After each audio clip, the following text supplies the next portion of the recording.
Carrie Thompson. You're both with the Meadows Center for Water and the Environment at Texas State University. And this is Fahrenheit 140. Hey, Robert. Hey, Carrie. Welcome to the podcast. I'm good. Yes, I'm happy to be here. You're such a cool person. Thanks. But it's sure been getting hot lately. Oh yeah, I see. What are you doing to stay cool? Well, I haven't really been that successful at that, but I did go swimming last night in one of our local creeks, and only to find out that maybe I shouldn't have. When I talked to one of our water quality experts here this morning, the bacteria levels are really high right now in a lot of the spring-fed systems around here because surface flows are so low, and everything's so dried up around here that just don't have the ability to keep that fresh water fresh. So, so get a swim while you can, I guess. It's this drought in this summer has been brutal for sure. And what are you seeing with spring flows across the state? They're down quite a bit. We've been below 100 cubic feet per second at San Marcos Springs, which is really low, right? Which is really low. Not historic lows, but it's not going in the right direction. Las Moras Springs in Brackettville dried up, and it's not unprecedented. Those springs have dried up in the past, but it's not very common for them to completely dry up. And there's some really sad photographs circulating out there of those springs. Oh gosh. And then I'm keeping a close eye on San Felipe Springs in Del Rio. San Felipe gets its water supply from those springs, and it actually has pipes that go into the spring orifice that suck the water out of the spring as it bubbles up, and that's that transition from groundwater to surface water. So they actually have a surface water permit for that. But those springs are the lowest they've been in about 50 years.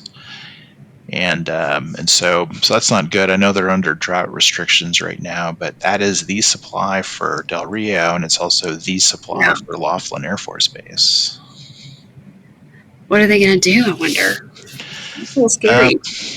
I don't know. I don't know what their plan B is, but I'm watching that. If listeners are interested in that, the data is not available through U.S. Geological Survey. The International Boundary Water Commission are the ones that have that data. So you'll want to look there if you want to follow those spring flows. And the prognosis for the future in terms of our future weather doesn't look good. I mean, we're entering our traditional hotter and drier part of the year, and we're even hotter and drier than normal.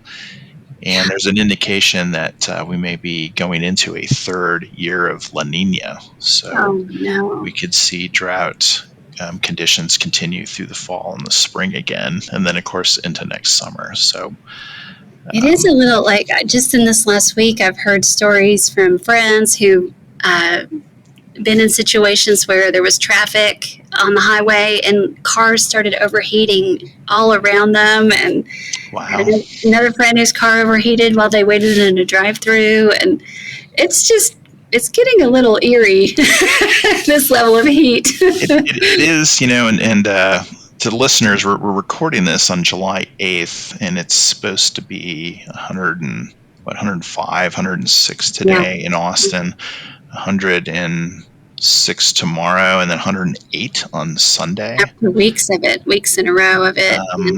We did have a record number of days over 100 last month in June. So that's it's. What I was going to say. Growing up here, it was always like, "Ooh, wait till August. You think June is bad, but now it's like, ooh, June's bad." Say that in March. Yeah, wait till June. Wait till May.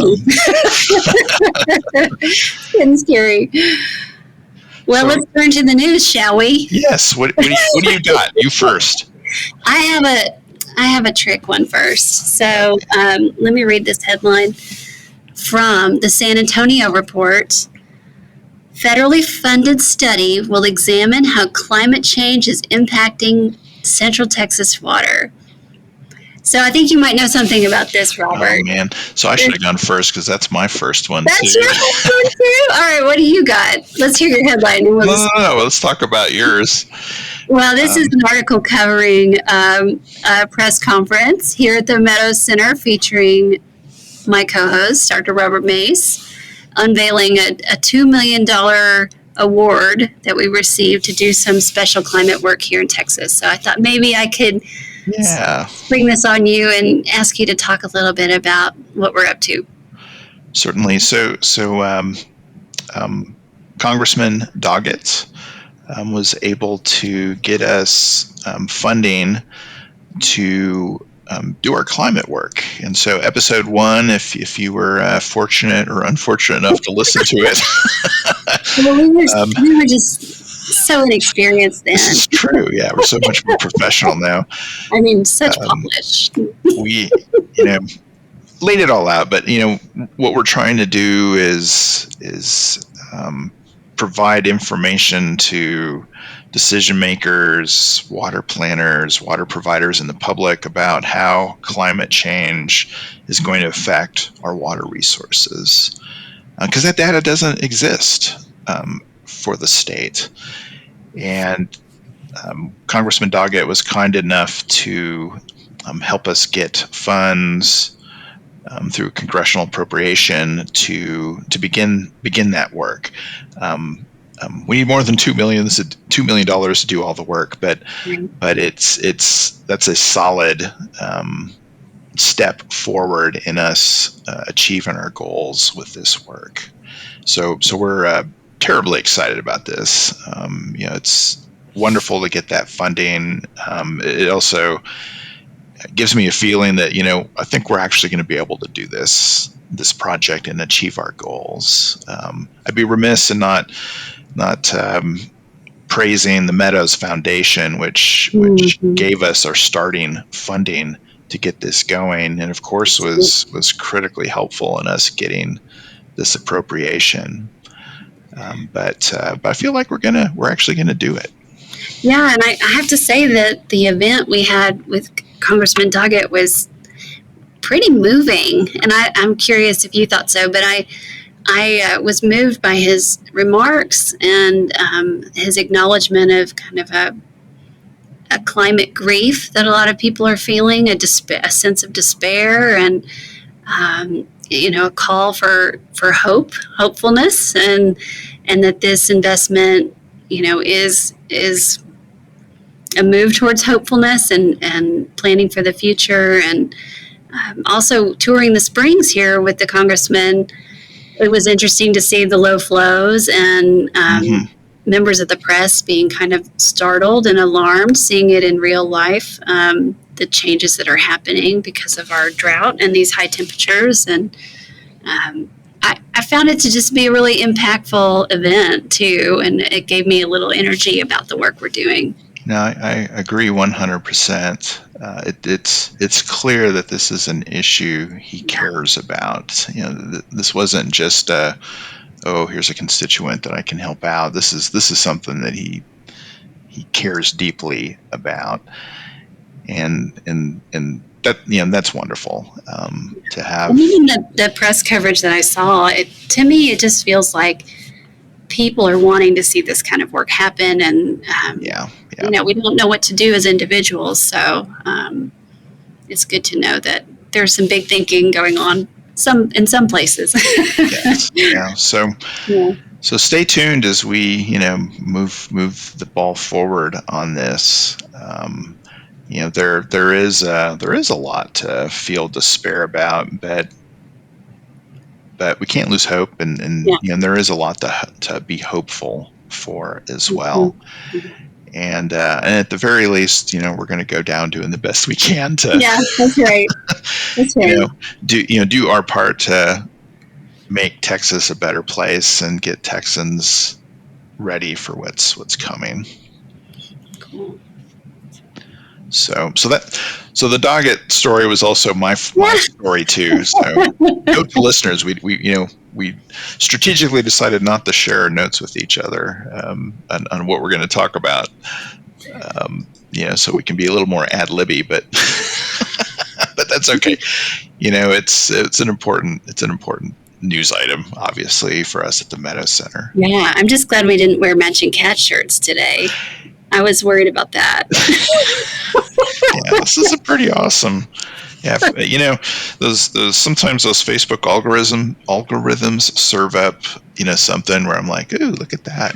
That I've got this awesome shirt. It's kind of abstract, but it's got cats all over it. It's like being lost in this podcast. You need to go into another medium.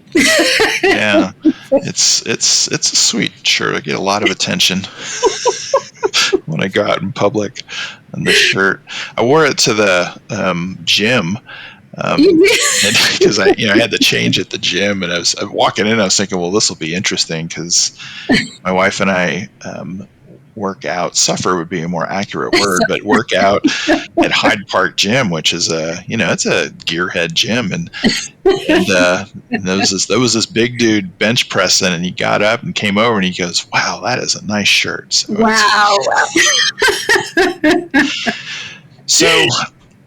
So I'm going to skip down to my second article. The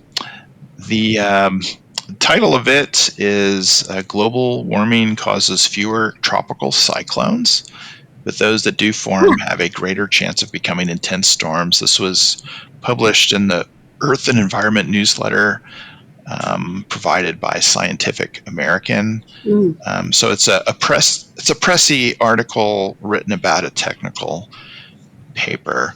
And there definitely needed to be a pressy article about the technical paper because this technical paper was a master class on how to write a bad technical paper. No. Oh no. It was a terrible abstract, and it's just a pet peeve of mine. I'm not going to name names, but it's a pet peeve of mine of over acronymizing stuff, and so they turned tropical OA? cyclone. What's that? What? Do you mean OA? OA. I don't even know what that means. That's why they over acronism. Oh, over acronism, yeah. So they turned tropical cyclone into TC, and I'm just like, are you kidding me? Anyways, the paper, though, we'll talk about the information paper. Was interesting, so the big overall conclusion for all tropical cyclones across the planet is that over the last 100 years, we've seen a 13% decrease in tropical cyclones. And this is important work because it's a little unclear how climate change is affecting and might continue to affect tropical systems in the future. They didn't break it down by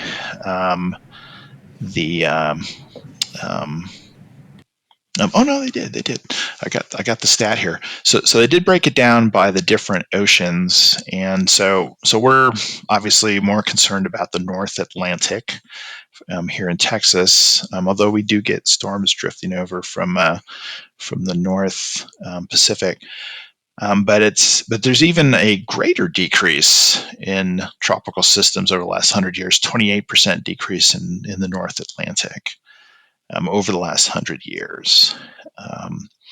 So that's interesting. Yeah. And that might suggest that a warming climate is decreasing tropical storms. On one hand, that's a good thing because we're avoiding storms like Harvey causing massive damage to the state. On the other hand, it might be a bad thing because tropical storm remnants or weaker tropical storms can have benefits on our water resources, right. Particularly in South Central Texas and the Lower Rio Grande Valley. Environments, absolutely. Yeah. So that's an interesting one. And as a reminder to listeners, if you go to the webpage, you can click on links that'll take you to these these articles. And so I have a direct link to the Scientific American paper, and we'll provide a article and then provide a link to the paper, the academic paper in Nature. And block out the authors' names.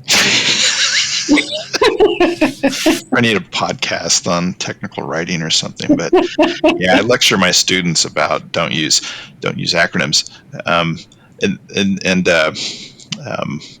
That book I wrote, I'm very proud because I had to answer a question that said, "Did you include a list of acronyms and abbreviations?" And I responded back, "No, because there are none."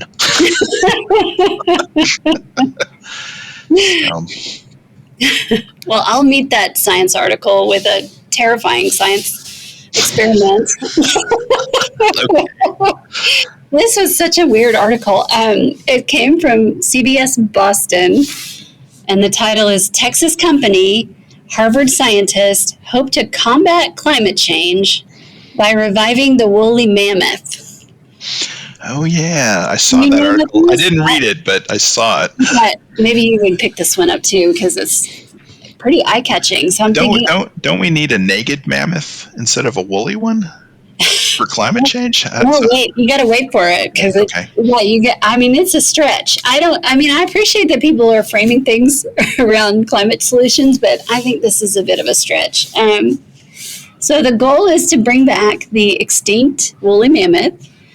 And the way they're doing that is they've gathered genomes from various mammoths that have been, uncovered over the years. I don't know from what geographies, but my sense is that it's like, wide and far. They say that the Asian elephant is actually 99.6 genetically identical, 99.6% genetically identical, which is, but we're that identical to a lot of right. Bees, right? Right. So it's not that close necessarily. They say they're 4 to 6 years away from having their first calves born. And the reason behind this mission is to combat climate change. And here's where the stretch comes. So they're saying that the warming climate will warm the permafrost, which will release a bunch of carbon and other pollutants, right? Which is true. Mm-hmm. And that if they put the woolly mammoths in the regions where there's permafrost, they can graze around and knock over trees and create more grasslands that would sequester more carbon, and that while they trounce around on the permafrost, they'll be compacting the permafrost, which will keep it from melting as fast. That's it. Wow. I imagine there are other ways to compact permafrost than reviving extinct species from another era, but it's a little terrifying, actually. That is a stretch. Yeah. I do wonder what they taste like. I mean, you could... like chicken, I think. Chicken. Hopefully they shave them. Yeah, that seems like a long. That seems wow. Like quick steps. Yes. Even what? And all they're doing is walking on the permafrost. That's the whole idea. They already have land set aside in Siberia for these calves when they come. I mean, maybe we need to just hang it up. I don't know. Yeah. That sounds like a bad idea. That sounds like a bad idea. Right? I guess I don't need to read this article at length, but I did sneak an extra one in just because I was kind of proud. It's about Nestlé, who is a partner of ours. Mm-hmm. And so, I didn't go looking for this. It just popped up in my feed here, but from a magazine called Environment and Energy Leader. This article says Nestlé's cut their greenhouse gases by 4 million tons since 2018. And I'll spare you all the details, but basically they're working with a consulting firm to really try to meet some aggressive targets for climate, and they are on track. And it's pretty interesting. So they've already gone deforestation free for their supply chain as of this year. They switched their car fleet to sustainable fuels or electricity by this year. They've done that. They've planted 20 million trees every year, gone to sustainable palm oil this year fully. By 2025, they'll be fully recyclable and reusable packaging. They've cut virgin plastics, and they're going to be down to using a third less in 2 years, 3 years. They're on track for that. So also committing to using regenerative farming and getting at least 20% of their ingredients that way. So, and they're on track for that. So it really, it goes into a lot more detail if you want to search for it, but Nestlé is a huge corporation worldwide, and that level of commitment is going to make a difference. And they're really on track. They're not just saying it. So, and they're holding themselves accountable, it seems. Just really nice to see. That's good. They're just a small correction. They're a former partner. So former partner. That's true. That's true. They're but it was. They were striving to do good things when we were partnered with them, and we're referring to kind of relationship we have with Ozarka Water, and Nestle sold them to Blue Triton. Yes. But there continues to be these corporate actions to look at the bigger picture of their impact and trying to minimize those impacts, which is good news. Yeah, a lot further to go, but it's nice to see like they're putting the stats out and holding themselves accountable. So it's kind of cool. So next up is going to be our guest for this episode, Kristy Oates with the Natural Resources Conservation Service. Yeah, that's awesome. She's the state conservationist, right? For Texas. Yeah. And is working with farmers and ranchers and other folks that manage working lands across the state on a number of things related to soil health and sedimentation and things like that, but all things that connect together to facilitate carbon sequestration and environmental impacts and impacts to water resources, because that's where our water starts, is in rural lands. And I don't know exactly what the number is. It's always been around 95% of the state of Texas is in private ownership. So those relationships that her agency has are probably some of the most important relationships in the state when it comes to the future of climate. Yeah. So up next, Kristy Oates. Well, hey, everybody.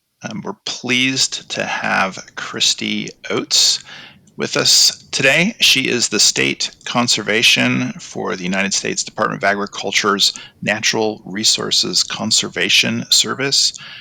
Those old timers out there might remember Natural Resources Conservation Service as the Soil Conservation Survey. Kristy's pretty important. She is responsible for the conservation services operations within Texas, including the administration of conservation technical assistance to landowners, financial assistance programs, conservation easement programs, natural resources inventory, soil survey mapping, and plant materials program. Kristy is a native Texan and was raised on a beef and cropland operation in Central Texas, and began her career with NRCS in 1995 as a soil conservation technician in Freestone County. And then she's had not to get into the details, skip over the details, but she's had a pretty illustrious career, working her way from the bottom up to her present position. She has a Bachelor's of Science degree in agriculture from Sam Houston State University, and is a graduate of USDA's Emerging Leaders Development Program from George Washington University Center for Excellence in Public Leadership. Welcome to the show, Kristy. Thank you so much, Robert. I'm very pleased to be here and glad to join you for the conversation today. I don't know how hot it is or going to be up in Temple, Texas, but it's going to be a scorcher here in Austin this weekend. 108 on Sunday, 106 tomorrow on Saturday, and I think 104, 105 today. What's it looking like up there? I think we are parallel to those readings. So it is definitely going to be extremely hot. And of course, it's dry across the state of Texas. And I do think True. that'll feed into our conversation today. Yes, it will. No doubt. Well, Kristy, I know you're there in Temple, but I know also that NRCS is quietly working in every county in Texas. Can you tell us a little bit about what you and your agency do here? Carrie, I'm glad to speak about the USDA Natural Resources Conservation Service. You are correct that we work in every county across the great state of Texas. And as you all know, and the listeners know, Texas brings a wide variety of ecosystems, of precipitation levels, of weather patterns, and just a great diversity of people that we work with across the state. So we at NRCS are a voluntary conservation agency under the mission area of the Farm Production and Conservation area umbrella at the U.S. Department of Agriculture. We pride ourselves in really working with the private landowners and operators across the state and across the nation to provide services to get conservation on the ground. So farmers are on the front line of climate change impacts, and farmers, ranchers, anybody that's working, producing lands or working lands. What is NRCS doing in the climate space? Because I became familiar with you and your work through presentations that you've given at land conservation conferences, and was happy to hear you talking about climate change with these Texas landowner groups. So what are y'all doing in that space? So for USDA and NRCS, climate is a priority. We work with private landowners, the foresters, the ranchers, and farmers out there. And in Texas, for sure, we are such a private land state, unlike some of the other states in the nation. And it really is, 97% of the land is in the rural areas of Texas. So to be able to have an impact and really try to mitigate extreme weather patterns, it really takes the input and the dedication and the work that our agriculture producers do day in and day out. So we're there to provide science-based solutions to help farmers and ranchers make decisions on their operation that is good for their business as well as for the environment. As you mentioned, the producers are on the front lines, and even though climate may be a big topic and a certain focus now, a lot of these same conservation practices have been in place for a very long time.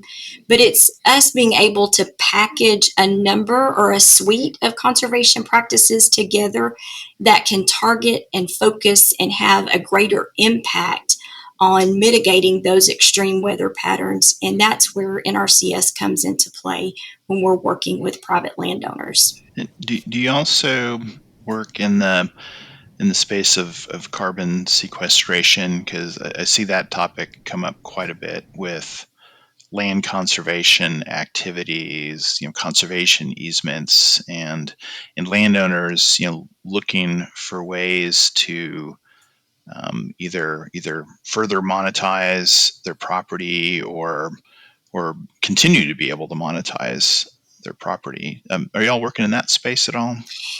Yes, and the fact that, it really, a lot of that comes down to the soil and to the vegetation. So those are two key foundations in which NRCS works and continues to produce information on and provide those resources out there to the producers to be able to conserve both, really.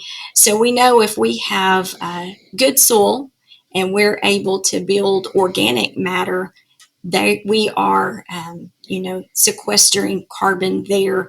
Also, our forestry producers, they are a key integral part of carbon storage and mitigation. And so there's so many things in conservation practices, such as cover crops, prescribed grazing, different tillage systems, our forest management practices, that really all benefit and work in those spaces for carbon sequestration and for climate mitigation. In some ways, correct me if I'm wrong, but I think I would characterize the Dust Bowl as a climate crisis of its time, and that's really where the NRCS came to be. Is that right? Just teaching landowners how to manage their land so they could escape the effects of that Dust Bowl era.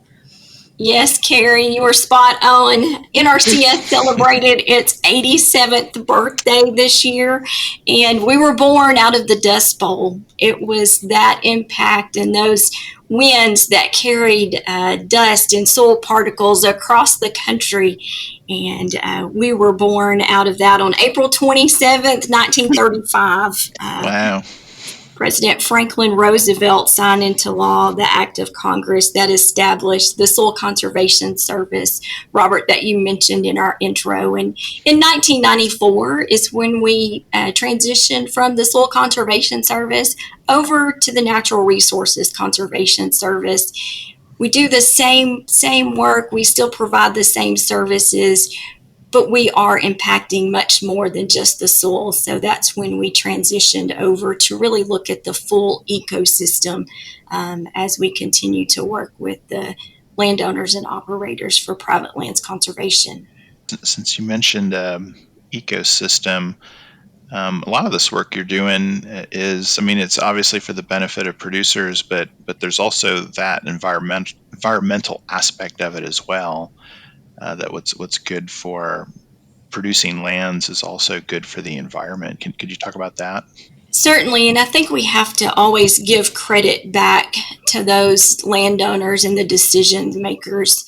They are the ones that really take the information provided, whether it's from us, some of our other core partners, such as the Soil and Water Conservation Districts, and others, to really have that grassroots conversation and those decisions that are made locally that's able to best impact and provide those ecosystem services. And those ecosystem services can be the water supply that you and I consume. It can be the water supply that's in our urban hubs, and it's the water, the runoff from the uplands, that we really have to impact those ecosystems, because it makes such a difference in all the things that you and I enjoy, as citizens of Texas, to be able to have clean water and clean air and abundant food. Well, I'm curious, kind of going back to those Dust Bowl days, and as I understand it, a lot of the practices are still the same for your agents on the ground, working hand in hand with landowners to teach best practices and share technical expertise. But you also offer funding and some special programs that partners that we might have can be interested in too. I'm wondering if you could talk a little bit about what the modern approach is to working with landowners, what your toolkit includes. We do have a very large toolkit, and we have both the technical assistance and the financial assistance that you mentioned. The beginning process really works from the foundation of developing a conservation plan. So that's where our technical assistance comes in, to meet landowners and operators out on their property, do an assessment, understand what their goals and objectives are, because they are just that. They're just the decision maker. But we walk the property with them, look for natural resource concerns, areas that which they want to improve, and we offer those conservation practices that you mentioned. And we have both conservation practices and enhancements that we offer, and there are over 200 of those that are available. And so everything is very site specific because no two places are exactly the same.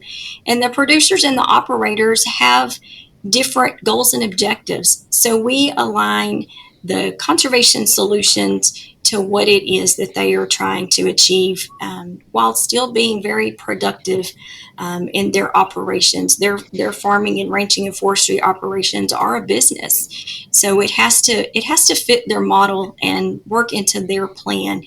But they, most of the people that we meet and work with, they want to leave something better than the way they found it.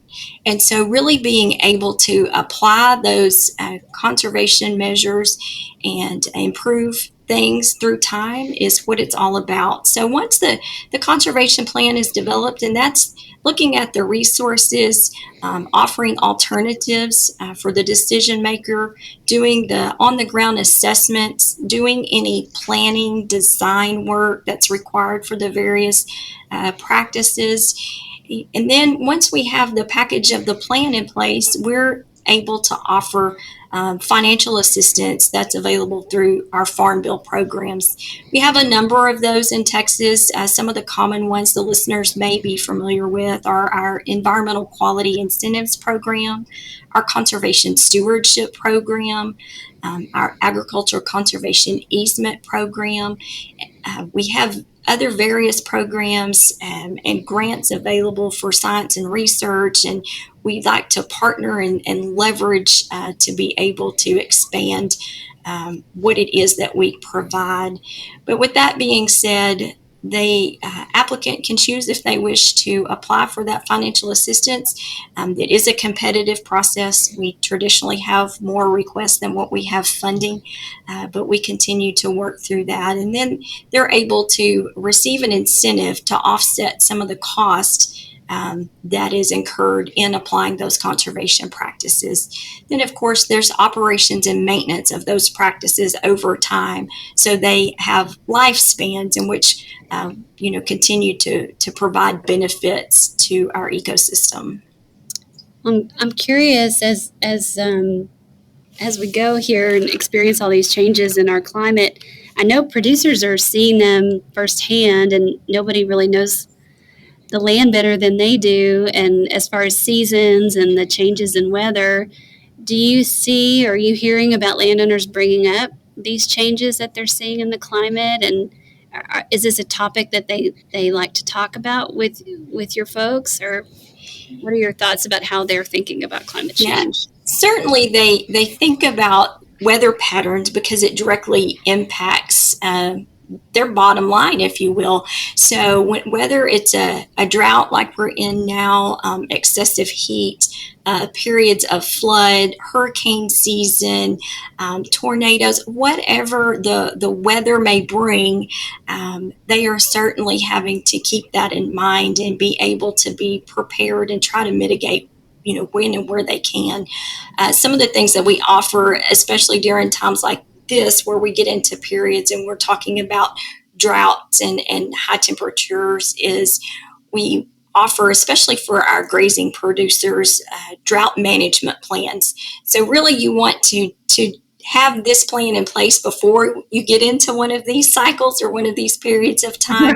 But certainly it's something that we offer to try to help our producers be better prepared for systems whenever we get into these patterns like this. So, whether it's the ability to adjust livestock numbers, have backup vegetation, if you will, so stockpile vegetation, or be able to acquire other resources if we're to put their livestock, so we're not getting into a situation with a lack of forage or creating additional soil erosion that's not necessary if it can be prevented and mitigated ahead of time.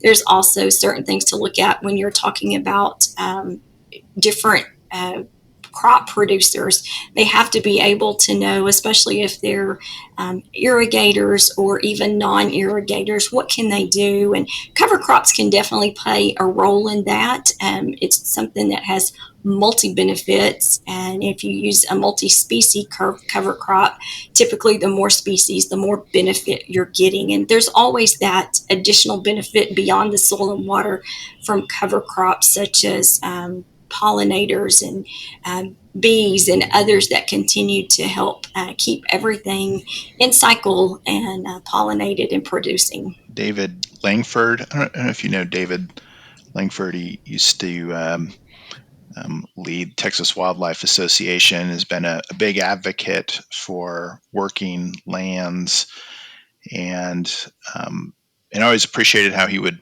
point out that the rural landowners are the ones where the water starts, the rain that lands on the surface and runs off into the rivers that go into the reservoirs that water the state's cities and industries, and the land where the water percolates through the soil down to the water table and recharges the aquifers. So the work that you're doing, working with producers to manage their lands in a way that as you mentioned earlier, like soil management to increase soil moisture, has big benefits for urban communities as well.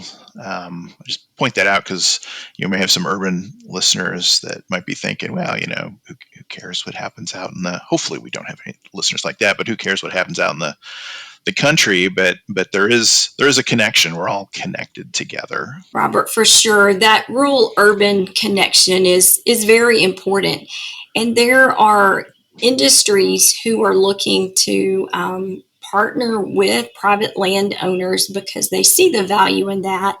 Many industries use water as a primary source of their product, if you will. So being able to have clean water that does not require additional cleanup, even our municipalities, they see the benefit in clean water, that they don't have to treat as much when it does get to their facilities. So, you can look at a cost benefit analysis ratio, if you will, and really conservation pays off in many dividends in many ways. And I think everyone needs to continue to message and understand and create the awareness for that value. And without our landowners and operators, and even those in our urban space and our urban sector, without all of them, it would not be possible, or the cost would be more and more extensive. So we know there's a limited supply. We only have so many acres of land in Texas. There's a vast amount of urbanization across the state. So being wise with our management and our resources will be essential. I'm curious, and climate change can be a difficult topic to talk about with folks, and I've appreciated, noted, and respected that you don't talk about it to ram it down people's throats. You talk about it in a matter-of-fact way, as something that needs to be considered.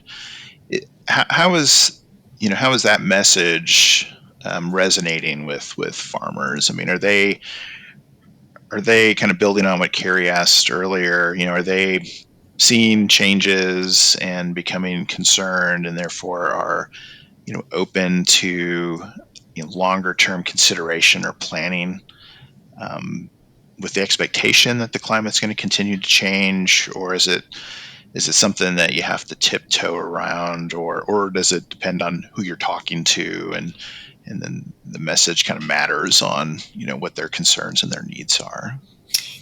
I would go back to definitely say the landowners and operators certainly make the decisions and kind of direct the conversation.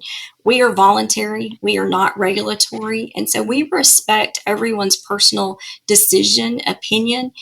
We are there simply to provide support where requested and needed. So certainly I pride our agency in being voluntary and voluntary in their efforts.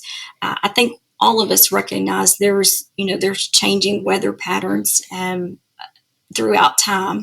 And so certainly it's something to be aware of and to prepare for. And as I said, as situations change, as our landscapes change, we have to continue to outreach and have outreach and education on all things that are important to all of us. But certainly I respect the decisions of the landowners and the operators. Cool. And I think that's important. It's the way to go. And again, the producers, the farmers, they're seeing it, and are having to deal with it. There's a news articles that came out last month about thousands and thousands of head of cattle dying up in Kansas with a sudden onset temperature increase along with humidity so more and more things like that happen. This drought that we're in, the fact that we're seeing less runoff with time. It's farmers and people in general, I think more and more are seeing these changes happening, and perhaps getting more concerned about them, and like you said, more open to actions to respond. Yeah, certainly. I know you mentioned cattle in Kansas, and that was certainly in the news, and something that, even though it's not in Texas, of course, there's always a linkage to supplies and in the meat market and everywhere. And when something happens like that in a specific area, Texas didn't get that extreme because our normal temperatures don't resonate quite that drastically under those type of conditions. That was kind of the perfect imperfect storm, if you will, in that particular area of Kansas. It caused some drastic losses to livestock there, and certainly something that those individuals had to work through. And so what you're saying is Texas cows are just hardier. Well, that kind of goes back to that kind of goes back to us, farmers and ranchers really working through that for years and years. A lot of, especially as you get in deeper South Texas, you'll see a lot more of Brahman breed and, the breed of cattle that are more climate adjusted in various locations. So, those considerations, like I said, have been in place a long time. It's just something that's unexpected happened in Kansas for sure. Kristy, I'm curious, before you leave us today, do you have any advice for those of us working on these climate issues as to how we might better engage private landowners in Texas and learn from their experience, and also what service we could be? How can we be of help to their challenges?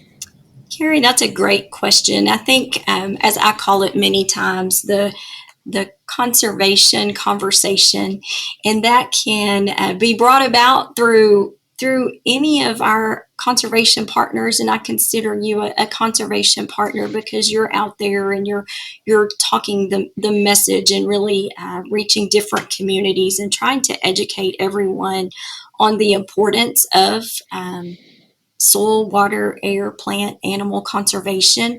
And it all matters. It's all important. And the more folks that we get educated on that, the more folks that we can engage, whether they are in our urban or in our rural areas, it matters, because even those that may not, have a farming or ranching operation, they would be able to still continue that message to those. And we have to think about generations to come.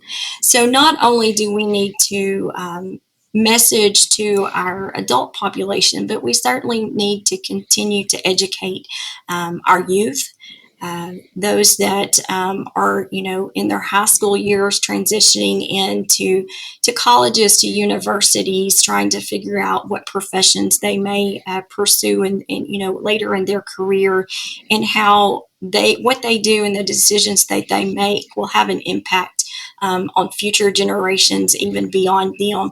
And even the elementary, the younger students, just really continuing to make them aware of where their food comes from, the soil, water, air, plants, animals, the water cycle. All of those science functions are very important to gain that knowledge even at an early age. That would probably be the perfect question and response to end on. But I have one more question. What do you think of my cat shirt? I don't know if you've noticed what I'm wearing, but until you stood up, I had no idea it was cats, Robert. I was telling Carrie earlier, I was out in 2 public meetings today and coffee shops. I was meeting people and I ordered my coffee and I turned around, like everybody in the place was staring at me and I was like, what is going on? I realized, they're all admiring my shirt. So perfect. This is why you don't work for NRCS. Yeah, well, I warned y'all I'm 5 espressos in. It's one of those days. But well, Kristy, thank you so much. Really appreciate you taking time out of your busy day to talk with us about the good work that you and NRCS are doing. In general, working with producers in the state. And then also the work that you're doing on climate change, with willing farmers and producers, and appreciate the benefits that will come out of that work, not only for water but for food, energy, the environment, and for the betterment of farmers' ability to make a living and maintain their lands for generations to come. Yeah, we all benefit from that. And thank you so much for what you do. I really appreciate the conversation today. If there's any listeners out there who need more information or have questions, certainly they can locate their local USDA service center or reach out to us here at the Temple State Office. And there's a vast amount of information on our USDA Texas NRCS website. So thanks again. I really appreciate visiting with you. Thank you. Thank you. Gosh, that was so nice talking to someone that's really homegrown, come up through the system and still kind of connecting the rural places of Texas to these bigger ideas. And I can't say enough about how important that work is. Yeah, she has a great personal story. Yeah. And is doing really good work for Texas and is working on the front lines with the people who are on the front lines of responding to weather and a changing climate. Yeah, they really do kind of work behind the scenes, and so it's cool to learn a little bit more about how they're affecting it. Yeah, so folks should check her out. It's Kristy with a K. So, you have any good news? Well, I do, Robert. I do have some good news. Good. Yeah. And I mean, since you wouldn't let me host a coffee podcast, I just try to get my articles to talk about coffee. I almost chose that article too. You did? Yes, but I didn't. Yeah, some people have families. No. I love my coffee. No, I'm just kidding. You do love your coffee. I really do. It's kind of a problem, but me too. It's a joy also. And before, I can't remember which episode, we did talk about how coffee crops are some of the most vulnerable to climate change because they grow. The most common type that we drink is how do I say it? Arabica, Arabica beans, and they're grown sort of in a specific altitude and, very kind of picky about their climate. And they can't really handle much heat. And so there's a worry about what's going to happen because more and more people are addicted to coffee like I am. And, they expect that the amount of people and the demand for coffee is just going to keep going up. But there's real concern that primary species of coffee that we rely on may not be able to handle climate change. So this article is called "To Survive Climate Change, Coffee Must Embrace New and Resilient Beans." And it starts off with a little story about some researchers setting out to try to find old strains of coffee that haven't been seen for a long time, so like heritage beans. And they stumbled on a species of coffee called stenophylla. And at first they just found a single plant, and they were thinking, Wow. oh no, how can we make this happen? But they stumbled on a field that had 20 plants that had all life stages present. So they were able to use that as a seed stock and get it to produce. And this is in Sierra Leone, and it's much more resilient to climate, and a hotter climate and a drier climate. And they said it can withstand temperatures up to 11 degrees higher. And the take home was that it also tastes good. So they say it balances fruity and floral flavors, notes of peach, blackcurrant, elderflower, syrup, and jasmine. So how about that? Wow. Sounds Wow. pretty delicious. I can't wait till the world warms up enough that I can get a cup of that. Right? So Is it available now, or? It's not available commercially yet, but Okay. they are gearing up for it, and there are some people setting up ready to start selling it as a sort of single origin type of coffee out of Sierra Leone.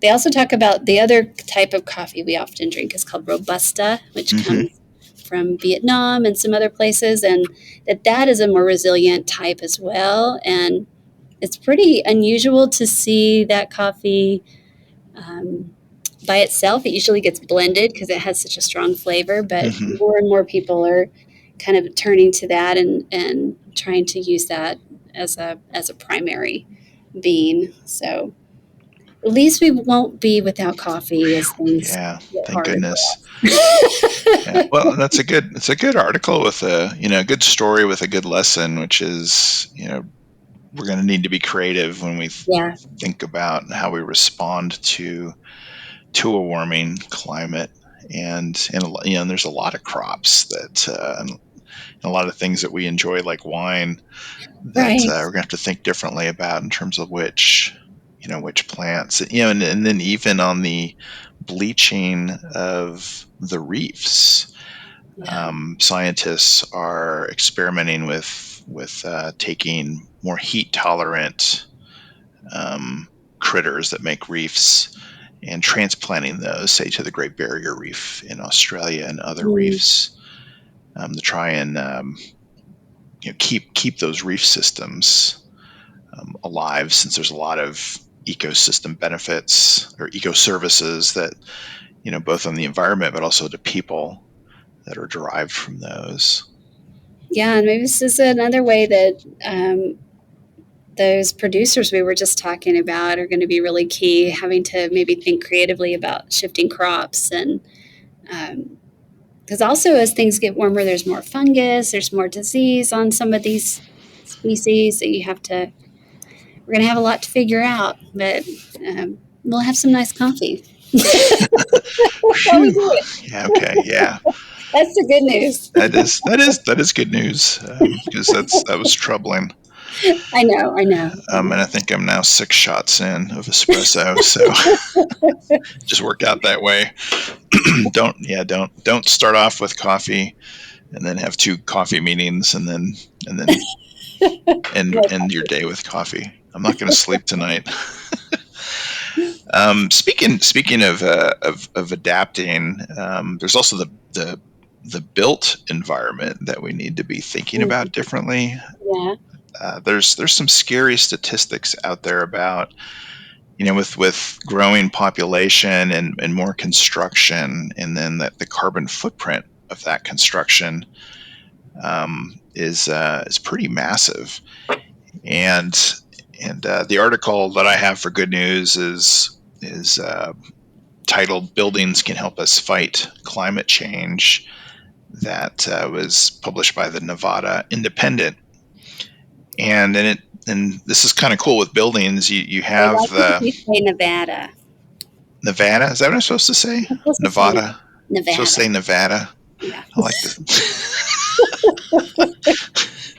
That's I'm real. sorry. I'm going to say Nevada. Nevada. Nevada. Nevada. You say Nevada. I say Nevada. Or no, you say Nevada. I say Nevada. Anyways, Nevada. Nevada. Anyways, those gamblers over in a western state had an article, and I'm guessing this is probably derived more by kind of what's happening with Lake Mead and the Colorado River, and people should have been freaking out 10 years ago, but now they're really starting to freak out because reality is coming. It's kind of human nature. You kind of like, yeah, I'm going to ignore this problem until you can't ignore it anymore. And it's fixing to reach that point.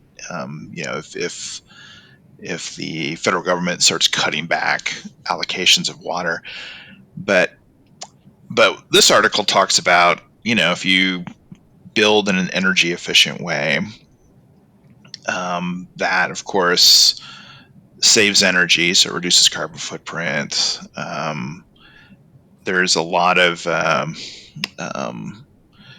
typically a lot of water involved with energy production or traditional energy production, and you can save money. And so just making sure buildings are sealed really well. The house my wife and I were fortunate enough to build has spray foam insulation, and then I spent 6 weekends working 12-hour days with a caulk gun and a homemade blower to kind of create a negative pressure in the house, and as it was being built, to find all the leaks in the house. I sent my wife off to find incense, and so she had to go into a head shop to, and she's a pretty straight-laced engineer, and so she like walked in and announced to everybody, I'm here just to buy incense for my husband. In other words, I'm not a pot smoker. But anyways, I spent a lot of time sealing the house, and according to this article, buildings can save 30% on heating alone, and so it saves money. So it's also talked about saving water. So just using water sense rated fixtures, minimizing, if not eliminating. I recommend eliminating all outdoor watering unless you're using alternative supplies such as rainwater or condensate, air conditioned condensate. And so there's value there. You save money, and of course it costs money to treat water, so you have energy costs there. And then these features increase building value. And so they were saying that energy efficient properties have occupancy levels up to 10% higher than less efficient properties, higher rental premiums, and sale prices up to 25% higher than less efficient properties.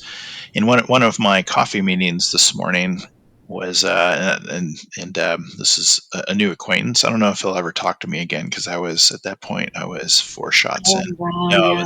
I was working on my 5th, and so I was pretty hyper, but he's involved in commercial real estate in Austin, and talked about how more and more folks buying properties or renting properties want to see what the carrying costs are. In other words, what does it cost to heat, cool, provide water for this building?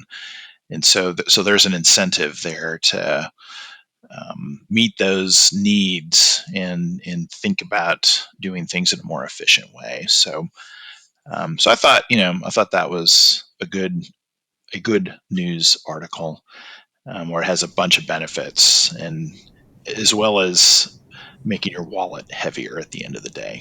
Yeah, this kind of ties into the work we're doing here around something called One Water. Exactly. Hopefully see that taken off more and more places. It'd be great.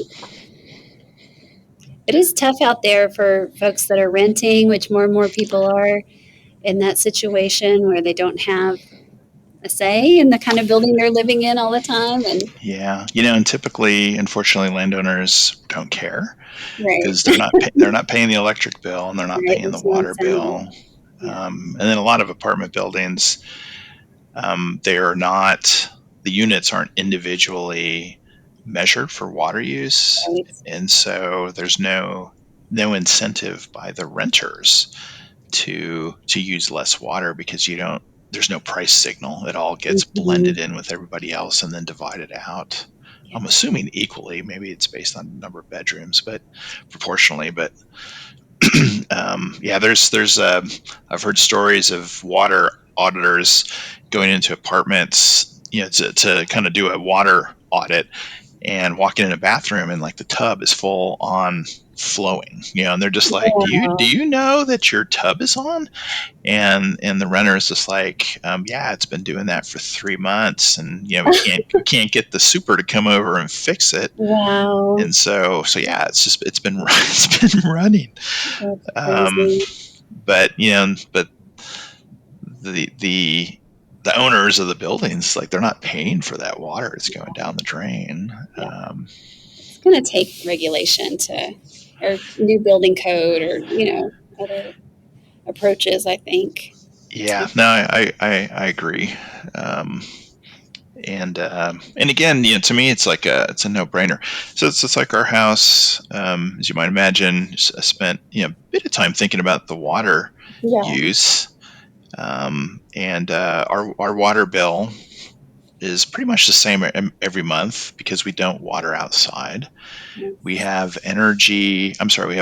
We have energy sense rated dishwasher, washing machine, and water sense rated fixtures. Nothing crazy. In other words, and we're snobby about design, so nothing crazy.